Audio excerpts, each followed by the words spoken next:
Bienvenidos a este video en el que vamos a estudiar los métodos de paso simple de resolución de ecuaciones diferenciales. Comenzaremos por el método de Euler. Recordemos lo que teníamos.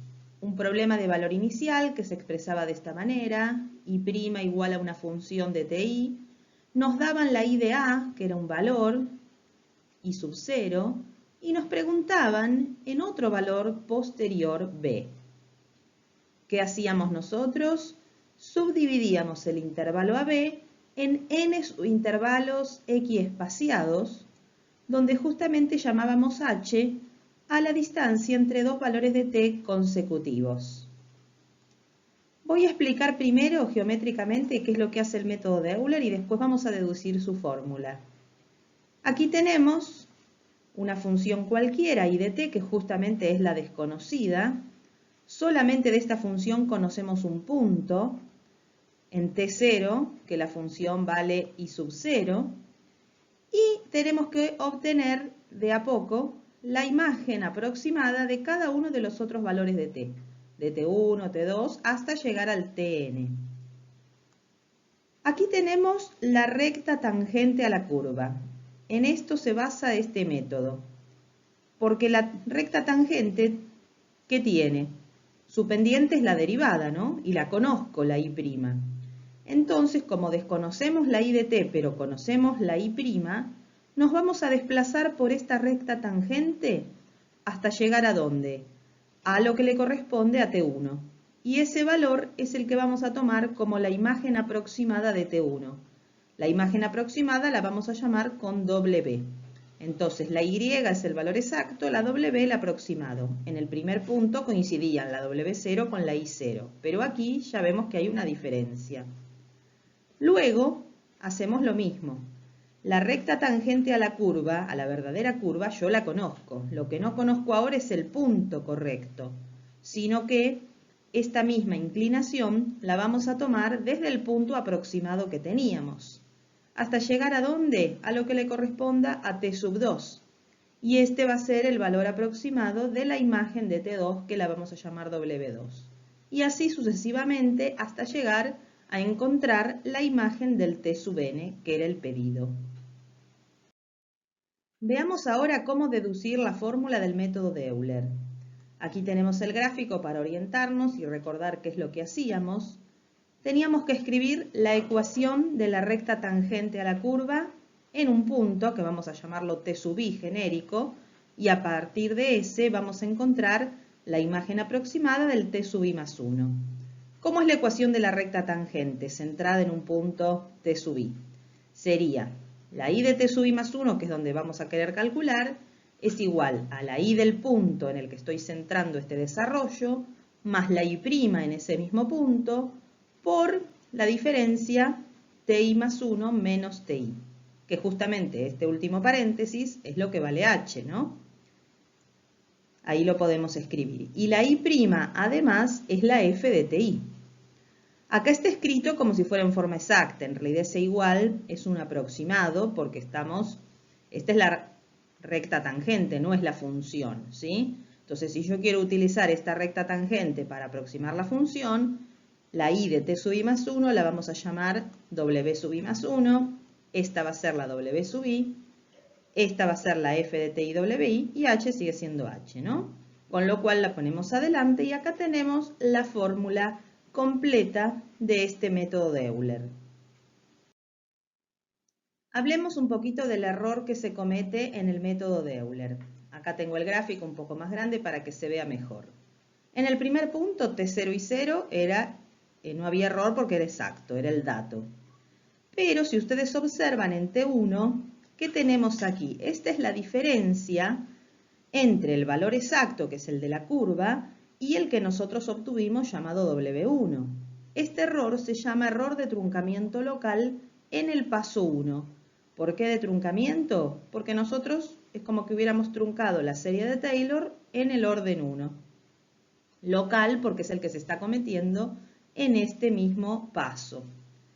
Pero veamos qué ocurre en T2. La diferencia que hay entre la verdadera imagen de T2 y el W2, que es con el que nos quedamos, es como que tiene dos partes. Fíjense, Esta parte de arriba sigue siendo el ETL1, es lo que ya venía acumulado del paso anterior. Si yo hubiera tenido correcto el W1, solamente ¿qué error cometeríamos? Este pedacito de acá abajo. Este sería el ETL2. ¿Sí? El error propiamente del paso 2 es este que yo marqué en verde. Con lo cual, el error completo del paso 2 es la suma de estos dos errores de truncamiento local y lo vamos a denominar el error global o total del paso 2. Como así vemos, se van a ir acumulando los errores hasta llegar al del T sub n.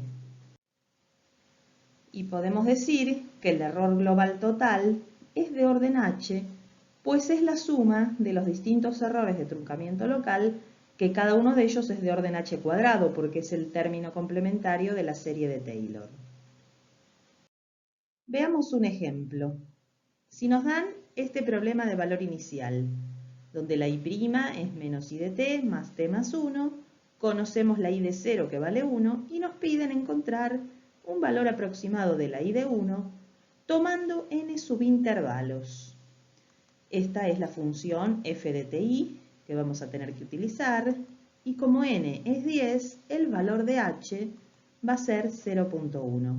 10 subintervalos de longitud 0.1 cada uno. Comencemos. Aquí está la fórmula que debemos aplicar. T0 va a ser el 0 y su imagen es el 1 porque esto es dato del ejercicio. ¿Cuál es el próximo valor de t? Es T0 más h, es decir, en este caso 0,1. ¿Y cómo calculamos la imagen? Con la formulita que tenemos ahí. Es decir, el W1 va a ser igual al W0 más h, que vale 0,1, por la f de ¿quién? De W0, de T0 y W0, que justamente, fíjense que en este caso es menos el valor de la i, que acá sería la W0, más el valor de t, que es T0, más 1. Reemplazamos por los valores y esto nos da 1. Ahora pasamos al nuevo valor de t. ¿Cuál sería el T2? 0,2.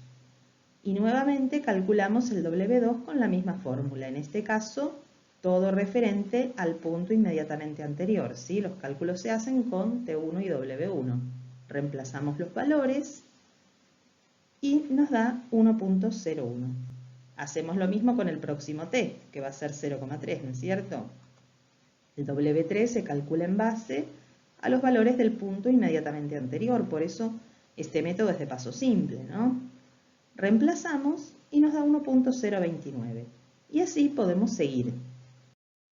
Si vamos anotando los valores que encontramos en una tabla y continuamos de la misma manera, ven aquí, hasta llegar al T sub 10, que valía 1, acá vemos en una columna los valores de W que fuimos obteniendo. Ven que los primeros eran 1, 1, 1.01, 1.029 y después yo continué. Y en la última columna puse los valores exactos, porque en este caso sí tenía yo la solución analítica. Comparen ustedes el error que hay. En el paso 10, ¿sí? El error relativo es del 1.4%. Pero ¿cómo podríamos aumentar la precisión de Euler en un caso en que no nos convenza lo que obtuvimos? A ver, podríamos hacer. Una opción es tomar mayor cantidad de subintervalos, ¿no? Cada uno de menor longitud. Con esto se supone que se va mejorando la precisión, pero recordemos que cuantas más operaciones nosotros resolvemos, también mayor cantidad de errores operativos por redondeos hay. Entonces llega un punto en el que tomar un montón de subintervalos no nos va a dar esa precisión mayor que uno creería obtener. Hay que tener cuidado. ¿Qué otra cosa entonces se podría hacer para aumentar la precisión sin tener que recurrir a tantos pasos? Podría ser, si tomáramos de la serie de Taylor, más términos, porque acá hemos tomado muy poquito, hemos truncado en el orden 1. Vamos a intentar entonces con esto y tendríamos los métodos llamados de Taylor. Acá sería el desarrollo en serie de Taylor de una función i de t más h, ¿sí? Centrada en i de t. Vamos a tomar primero el orden 2. Ahí tenemos lo que era la I' para tener de referencia nuestro problema de valor inicial. Vamos entonces a comenzar con Taylor de orden 2. ¿Hasta dónde tomaría? Tomaría hasta aquí, hasta el orden 2. A ver, ¿qué tenemos de esto nosotros? La I de t más h sería el w sub i más 1. La I de t es el w sub i. La I', ¿qué es la I'? La I', fíjense ahí en el recuadro rosa de arriba a la derecha, es la f de ti, que en este caso sería de ti wi. ¿Pero qué nos estaría faltando? La I segunda. ¿Qué es la I segunda? La I segunda de t es en realidad la derivada primera de f respecto de t, el diferencial f sobre diferencial t. Pero f es una función de dos variables, ¿no? F depende tanto de t como de i. Y a su vez la i es una función de t. Con lo cual, si yo quiero encontrar el diferencial f respecto de t, tengo que hacer la f't por un lado más la f'i por la i'T. ¿Cómo sería entonces esto? Sería lo mismo, pero la I' reemplazada por la f de ti. Cambiando la nomenclatura, la I segunda la reemplazamos en la fórmula, ¿sí?, que ya teníamos antes. Nos queda de esta manera. Esta sería la fórmula del método de Taylor de orden 2. Pero fíjense que antes de poder utilizarla tenemos que hacer el cálculo de las derivadas en cada caso, ¿no?, para poder venir y escribirlas aquí en la fórmula. ¿Qué pasaría si quisiéramos hacer Taylor de orden 3? Tendríamos que tomar hasta aquí de la serie de Taylor. La I segunda ya la habíamos calculado. Habría que hacer la I tercera. Miren todo lo que es la I tercera, no voy a entrar en detalle. Después reemplazando la I' y la I segunda, queda todo esto. Todo esto que yo acabo de escribir es lo que iría a donde está la I tercera de t. Y el resto de la fórmula que ni me entra aquí en esta diapositiva. El error en los métodos de Taylor de orden K, el error de truncamiento local, es este, porque justamente es lo que se desprecia de la serie de Taylor. Pero el error global total es de orden, si el de truncamiento local es orden h a la k más 1, la suma de todos estos es de orden h a la k, perdón, h a la k. A ver qué les parece. Yo ni llegué a escribir la fórmula completa porque no entraba. Todo esto que me ocupó más de un renglón y medio, es la I tercera, ¿sí? Con lo cual, no es un método práctico, ¿verdad? Además, no solo lo largo de la fórmula, sino que uno va a tener previamente a la utilización del método ponerse a calcular todas las derivadas parciales, primeras, segundas. Entonces, tratemos de ver si existe otra posibilidad. El método de Euler, vamos a pensar, ¿qué ventaja tenía respecto de Taylor? Euler era sencillo, pero no era muy preciso. Taylor es más preciso, cuanto mayor orden sea mejor, pero era complicado porque hay que calcular todas las derivadas y quedaban fórmulas extensas. Lo bueno que sería que existiera algún método que fuera sencillo y bastante preciso.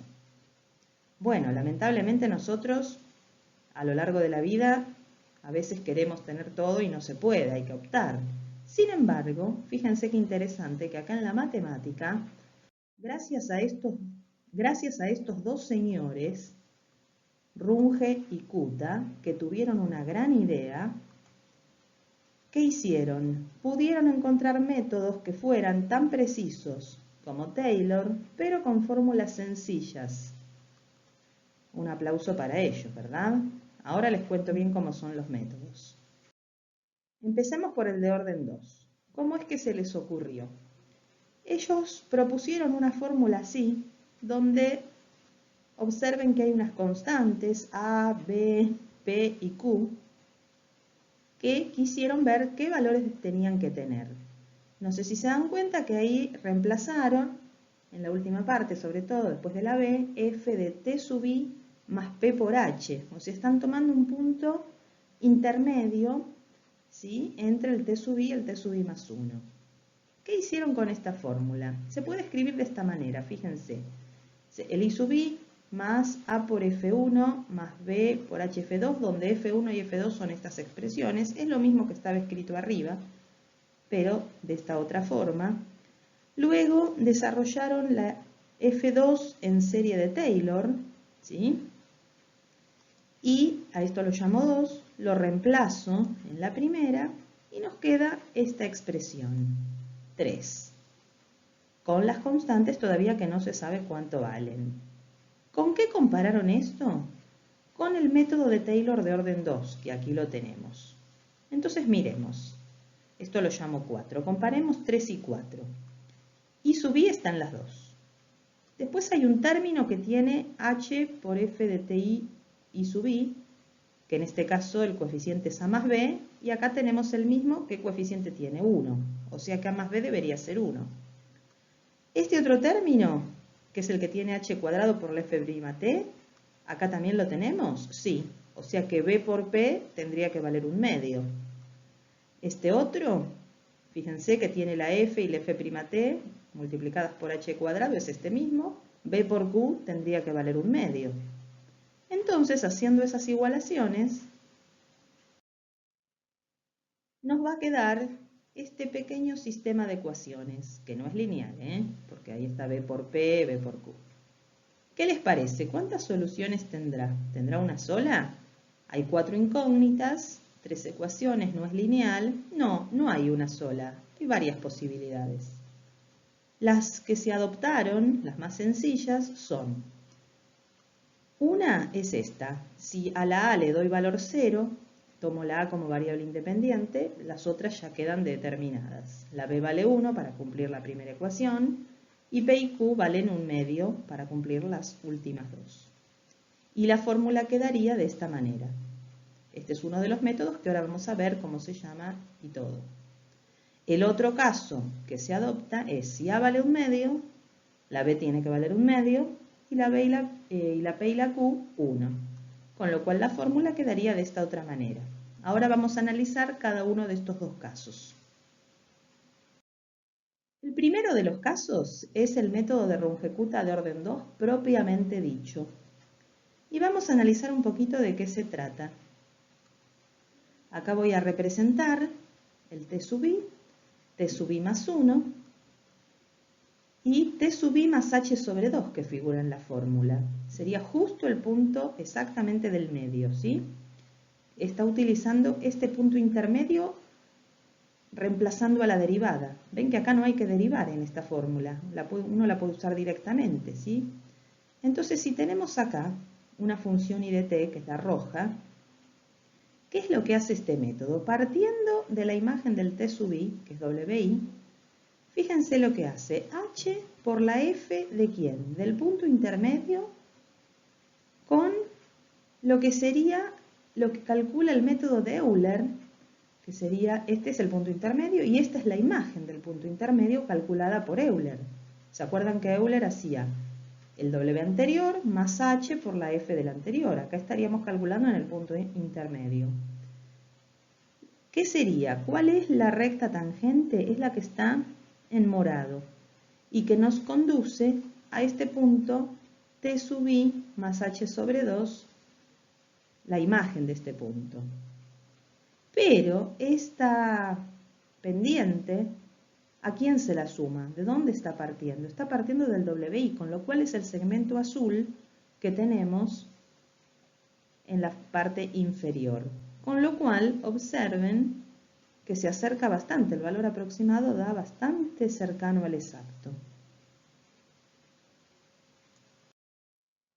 La otra fórmula que se obtiene con el caso 2 que habíamos visto es la del método de Heun. Y vamos a analizar un poquito qué es lo que hace geométricamente. Esto, t sub i más h, es lo mismo que el t sub i más 1. Y todo esto sería la fórmula de Euler que calcula el w más 1, ¿sí? Es el w más 1 de Euler que le voy a poner un asterisco. Con lo cual esto se podría escribir de esta manera, fíjense. Lo llamo t sub i más 1 y w más 1 asterisco, sabiendo que el w más 1 asterisco es esa partecita. Entonces, acá tenemos un gráfico donde se muestra que lo que se está haciendo es un promedio, porque ven que es h por esta suma sobre 2, es un promedio de las dos pendientes. ¿Cuáles dos? Las que están ahí en rojo. La que está más baja es la pendiente que tiene la función justamente en el punto inicial. Y la que está más alta es la pendiente, ven que es paralela, a la que pasa por el punto final al que quiero llegar. La amarilla es el promedio de las dos pendientes, que es lo que utiliza este método para desplazarse desde el TI hasta el TI más 1. Por eso es bastante exacto. Veamos un ejemplo. Si nos piden resolver este problema de valor inicial, con G1 con h igual a 4, y nos dan el valor exacto para que después comparemos. La fórmula aquí la tenemos. Vamos a ver cómo hacer. Con h4 quiere decir que es un solo paso. Un solito paso vamos a estar haciendo. El T0 es el que me dieron, 0,01 es su imagen. Vamos a calcular entonces en T1, que ya directamente es 4, porque estamos haciendo un solo paso en este caso. Y vamos a calcular en un primer momento el W1 asterisco, ¿sí? Que de acuerdo a la fórmula es el W anterior más H, que es 4, por la F del punto anterior. Reemplazamos por los valores. La F, que es en este caso, es 0,002 por 1 menos la I, que ahí lo estoy poniendo. Y esta cuenta da 0,01792. Fíjense que este es el valor que me quedaría si yo hago Euler. Si yo acá paro, lo que acabo de hacer es el método de Euler. Si comparamos esto con el valor exacto, bueno, el 0,17 está, pero ya el cuarto decimal 8, acá ya es distinto, es 9. Sin embargo, el método de G1 no termina ahí. Ahora, con este valor que ya calculó, lo vuelve a meter adentro de la fórmula, ¿verdad? Entonces vamos a calcular el W1 definitivo de este método, que es el anterior más la mitad de h, por eso puse 2, y entre corchetes viene la f del punto anterior más la f del punto actual, utilizando como imagen actual la que acabamos de encontrar por Euler. Entonces reemplazo las f por los valores, hago el cálculo con la expresión de la f en cada uno y miren lo que nos da. Si nosotros ahora comparamos el valor exacto con este que obtuvimos, muchos más decimales comparten, ¿sí? Todos los 8 también. Comparten 6 decimales. Ven entonces que este método es mucho mejor que el de Euler con la misma división, con el mismo h. Y ahora llegamos al método de Runge-Kutta de cuarto orden. No les hago la deducción de este método, simplemente les escribo la fórmula como es. Cada W sub i más 1 es el anterior, más un sexto de K1 más 2K2 más 2K3 más K4, donde cada uno de estos K tiene esta expresión, ¿sí? Si yo no me entraba si la escribía toda completa, pero de hecho así es como conviene hacerlo en los ejercicios. Uno primero calcula K1 haciendo H por la F del punto anterior, luego que se tenga el valor de K1 hay que calcular K2 porque observen que en la fórmula de K2 interviene K1, luego hay que hacer el K3 porque interviene K2 y por último el K4. Ven que cada uno va enganchando al anterior, por eso digo que sería muy larga. Y finalmente cuando se tengan todos los K hay que calcular el WI más 1. ¿Sí? El error en estos métodos de cuarto orden es h cuarta sobre factorial de 5 por la i quinta de phi. Por ejemplo, si tenemos este ejercicio, i', ahí nos dan, es 2 por la i de t, más t cuadrado menos 2t, nos dan i de 0 que vale 1. Nos piden aproximar i de 0.2 por Runge-Kutta de cuarto orden, tomando h01, ¿esto qué significa? Que vamos a tener que hacer dos pasos. Y trabajando con este formato, recuerdan que esto lo vimos cuando trabajamos teoría de error. De estos números el que más me importa es el 3. Tenemos que utilizar 3 cifras en todos los pasos. Base 10 y las otras serán las cotas del exponente intrínseco, inferior y superior. No nos va hacer problema esto último. Entonces todo redondeado a 3 cifras. Comencemos. T0 es 0 y el W0 es 1 porque es el dato que me dieron. Yo voy a tener que hacer T1, que va a ser el 0,1, y calcular después en T2 0,2. La fórmula para el W1, ahí la tenemos, la fórmula para el W2, pero para poder utilizar estas fórmulas, en cada caso vamos a tener que utilizar, además de la función FTI que puse ahí en rosa, estos 4 valores de K. Es decir, que cada paso va a involucrar los 4K más la fórmula y los 4K más la fórmula, ¿sí? Así que vamos a hacerlo a continuación. Hagamos entonces el primer paso, que íbamos de 0 a 0,1. Aquí tenemos la expresión de la f de TI. Calculamos K1 como h por la f justamente del punto anterior, del 0 y su imagen 1. Luego calculamos K2 haciendo h por la f del punto intermedio. El intermedio entre 0 y 0,1 es el 0,05. Y como segunda componente es la imagen anterior más la mitad del K1. Por eso ahí tuve que poner 0,1, ya que el K1 había dado 0,2. Ahora con este valor de K2 que me dio 0,21, yo todos estos valores los estoy haciendo solo con 3 cifras como pedía el ejercicio. Calculamos el K3. K3 también se calcula la F en el punto intermedio como abscisa, y la ordenada es el anterior más la mitad del K2. Aquí nos da 0,212. Y finalmente el K4 es h por la f del punto en el que estoy calculando, que es el 0,1, y la segunda componente es 1 más el K3. Este no hay que dividir por 2. Bueno, esto nos da 0,223. Ahora que tenemos los 4 valores de K, hacemos el cálculo ya completo de la I aproximada o la W sub 1, ¿sí? Que era el anterior más un sexto de K1 más 2K2 más 2K3 más K4. Esto nos da 1,21. Esta sería el W1 o imagen aproximada del 0,1. Pero ahora hay que hacer un paso más. Tenemos que ir desde el 0,1 al 0,2. Hacemos lo mismo, calculamos K1, K2, K3 y K4. Y una vez que tenemos calculados los 4, hacemos el cálculo final. Vamos a comparar los errores en los métodos de paso simple. A ver, empecemos por el de Euler. El error de truncamiento local era de orden h cuadrado, ¿sí? Porque Euler tomaba hasta el orden 1, se despreciaba a partir del término de h cuadrado. Con lo cual, el error total global, que es la suma de varios errores de orden h cuadrado, da de orden h. ¿Qué significa esto? Significa que si nosotros reducimos h a la mitad, el error global, ¿a cuánto se va a reducir? También a la mitad. ¿Sí? O sea, si yo tomé un h y tengo un error del 10%, si tomo la mitad de ese h, el error se va a reducir aproximadamente al 5%.